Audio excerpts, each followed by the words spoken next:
KD movie. ಈ movie release ಆಗೋದಕ್ಕೆ ತುಂಬಾ ಟೈಮ್ ತಗೊಂತು. ಯಾಕಂದರೆ ತುಂಬ ಪ್ರಾಬ್ಲಮ್ಸು ಫೇಸ್ ಮಾಡಿದ್ರು. ಈ ಸಮಸ್ಯೆಗಳ್ನೆಲ್ಲ ಫೇಸ್ ಮಾಡಿ ಈಗ ಮೂವಿ ರಿಲೀಸ್ ಮಾಡಿದ್ದಾರೆ. ಇದು 70s ನಡೆಯೋ ಒಂದು ಸ್ಟೋರಿ. ಆ್ಯಕ್ಷನ್ ಡ್ರಾಮಾ ಜಾನರಲ್ಲಿರೋ ಈ ಮೂವಿ. ಒಬ್ಬ ವ್ಯಕ್ತಿ ಅಂಡರ್ವರ್ಲ್ಡ್ಗೆ ಬರಬೇಕು ಅಂದರೆ ಅದಕ್ಕೆ ಯಾವುದಾದ್ರೂ ಒಂದು ದೊಡ್ಡ ರೀಸನ್ ಇದ್ದೇ ಇರುತ್ತೆ. ಅಂಡರ್ವರ್ಲ್ಡ್ ಅಂದರೆ ಏನು ಅಂತಲೇ ಗೊತ್ತಿಲ್ಲದೆ ಇರೋ ಒಬ್ಬ ಇನ್ನೋಸೆಂಟ್ ವ್ಯಕ್ತಿ ಅಂಡರ್ವರ್ಲ್ಡಿಗೆ ಬಂದರೆ ಯಾವ ರೀತಿ ಆಗ್ತಾನೆ, ಒಂದು ನಾರ್ಮಲ್ ಲೈಫು ಯಾವ ರೀತಿ ಇರುತ್ತೆ, ಗ್ಯಾಂಗ್ಸ್ಟರ್ ಲೈಫು ಯಾವ ರೀತಿ ಇರುತ್ತೆ, ಇವೆರಡನ್ನೂ ನೀವು ಈ ಮೂವಿಲಿ ನೋಡ್ಬೋದು. ಇನ್ನು ಈ ಮೂವಿಲಿ ಕ್ಯಾರೆಕ್ಟರ್ಸ್ ಅಂತ ಬಂದರೆ ತುಂಬ ದೊಡ್ಡ ಸ್ಟಾರ್ ಕ್ಯಾಸ್ಟೇ ಇದೆ ಈ ಮೂವಿಲಿ. ಈ ಎಲ್ಲ ಕ್ಯಾರೆಕ್ಟರ್ನು ತೋರಿಸಿರೋ ರೀತಿ, ಅವರು ಹೇರ್ ಸ್ಟೈಲು, ಕಾಸ್ಟ್ಯೂಮ್ಸು, ಅವ್ರ ಎಂಟ್ರೀಸು ಎಲ್ಲ ಡಿಫ್ರೆಂಟ್ ಆಗಿದೆ. ಎಲ್ಲರಿಗೂ ಒಂದೊಂಥರ ಕ್ಯಾರೆಕ್ಟರ್ ಸೆಟ್ ಮಾಡಿದ್ದಾರೆ. ಇನ್ನು ಪರ್ಫಾರ್ಮೆನ್ಸ್ ಅಂತ ಬಂದರೆ ನೀವು ಆ್ಯಸ್ ಯೂಶಲ್ ಧ್ರುವ ಸರ್ಜಾ ಅವ್ರನ್ನ ಪ್ರೀವಿಯಸ್ ಮೂವೀಸಲ್ಲಿ ನೋಡಿರ್ತೀರ. ಅವರ ಡೈಲಾಗ್ ಡೆಲಿವರಿ, ಅವ್ರ ಆ್ಯಕ್ಟಿಂಗ್ ಸ್ಟೈಲು, ಇದರಲ್ಲೂ ನೀವು ಅದನ್ನ ಅದೇ ರೀತಿ ನೋಡ್ಬೋದು. ಇದರಲ್ಲಿ ಧ್ರುವ ಸರ್ಜಾ ಅವ್ರನ್ನ ಬರೀ ಮಾಸಾಗಿ ಮಾತ್ರ ಅಲ್ಲ, ಕ್ಲಾಸಾಗೂ ನೋಡ್ಬೋದು. ಇನ್ನು ಹೀರೋಯಿನ್ ಪರ್ಫಾರ್ಮೆನ್ಸು ಫುಲ್ ರಗಡಾಗಿ ಕೊಟ್ಟಿದ್ದಾರೆ. ಇನ್ನು ಕೆಲವು ಕಡೆ ಈ ಸೀನ್ಸ್ ಬೇಕಾಗಿಲ್ಲ ಅಂತಲೂ ಅನಿಸುತ್ತೆ ನಮ್ಗೆ. ಈಗಿನ ಆಡಿಯನ್ಸು ಏನಂದರೆ ಒಂದು ಪರ್ಫಾರ್ಮೆನ್ಸ್ನ ನ್ಯಾಚುರಲ್ಲಾಗಿ ನೋಡೋಕ್ಕೆ ಇಷ್ಟಪಡ್ತಾರೆ. ಇನ್ನು ಈ ಮೂವಿಲಿ ಕಿಚ್ಚ ಸುದೀಪ್ ಇದ್ದಾರೆ ಅಂತ ಎಲ್ರಿಗೂ ಗೊತ್ತು. ಇದ್ರ ಬಗ್ಗೆ ನಾನೇನು ಜಾಸ್ತಿ ಮಾತಾಡಲ್ಲ, ಹೋಗಿ ಮೂವಿಲಿ ಎಕ್ಸ್ಪೀರಿಯೆನ್ಸ್ ಮಾಡಿ.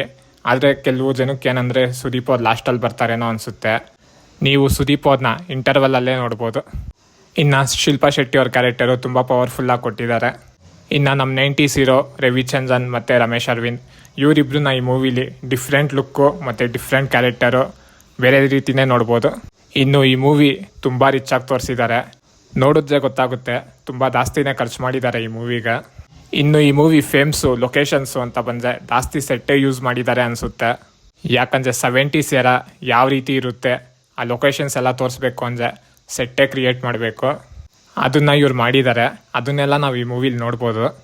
ಇನ್ನು ಪ್ರೇಮ್ಸ್ ಅವ್ರ ಸ್ಟ್ರಾಂಗ್ ಪಾಯಿಂಟು ಮ್ಯೂಸಿಕ್ಕು, ಸಾಂಗ್ಸು. ಇದರಲ್ಲಿರೋ ಬ್ಯಾಕ್ಗ್ರೌಂಡ್ ಮ್ಯೂಸಿಕ್ಸು, ಸೌಂಡಿಂಗು ತುಂಬ ಚೆನ್ನಾಗಿದೆ. ಇನ್ನು ಕೆಲವು ಕಡೆ ಅದು ಸ್ವಲ್ಪ ಆ ಮ್ಯೂಸಿಕ್ಕಿಂದ ಡೈಲಾಗ್ಸು ಎಲ್ಲ ಸ್ವಲ್ಪ ಸರಿ ಕೇಳಿಸಲ್ಲ.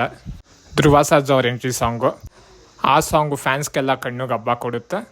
ಅದರಲ್ಲಿರೋ ಉಕ್ ಸ್ಟೆಪ್ಪು, ಪ್ರಾಪರ್ಟೀಸು, ಲೊಕೇಶನ್ಸು ತುಂಬಾ ಗ್ರ್ಯಾಂಡಾಗಿ ತೋರಿಸಿದ್ದಾರೆ. ಈ ಸಾಂಗು ಧ್ರುವ ಸರ್ಜಾ ಅವ್ರ ಫ್ಯಾನ್ಸಿಗೆ ಇಷ್ಟ ಆಗುತ್ತೆ.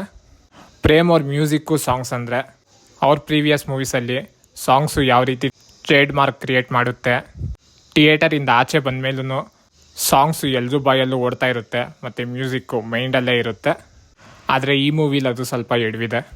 ಇನ್ನು ಓವರ್ ಆಲ್ ಯಾರೆಲ್ಲ ಅಂಡರ್ವರ್ಲ್ಡ್ ಮೂವೀಸು, ಆ್ಯಕ್ಷನ್ಸು, ಡೈಲಾಗ್ಸು ಇಷ್ಟಪಡ್ತಿರೋ ಮೈನ್ಲಿ ಧ್ರುವ ಸರ್ಜಾ ಫ್ಯಾನ್ಸು, ಅವ್ರಿಗೆ ಈ ಮೂವಿ ಇಷ್ಟ ಆಗುತ್ತೆ. ಇನ್ನು ಈ ಮೂವಿಗೆ ಬೇಡದೇ ಇರೋ ಕೆಲವೊಂದು ಸೀನ್ಸು ಬೇಕು ಅಂತಲೇ ತುರುಗ್ದಂಗಿದೆ. ಕೆಲವೊಂದು ಕಡೆ ಸ್ವಲ್ಪ ಬೋರ್ ಆಗುತ್ತೆ. ನಾರ್ಮಲ್ ಆಡಿಯನ್ಸ್ಗೆ ಇದು ಒನ್ ಟೈಮ್ ವಾಚಬಲ್ಲು, ಫ್ಯಾನ್ಸ್ಗೆ ಇದು ಇಷ್ಟ ಆಗುತ್ತೆ. ನೀವು ಈ ಮೂವಿ ನೋಡಿದರೆ ನಿಮ್ಗೆ ಯಾವ ರೀತಿ ಅನ್ನಿಸ್ತು ಕಮೆಂಟ್ ಮಾಡಿ ತಿಳಿಸಿ. ಮತ್ತು ಚಾನಲ್ ಸಬ್ಸ್ಕ್ರೈಬ್ ಮಾಡೋದು ಮರಿಬೇಡಿ.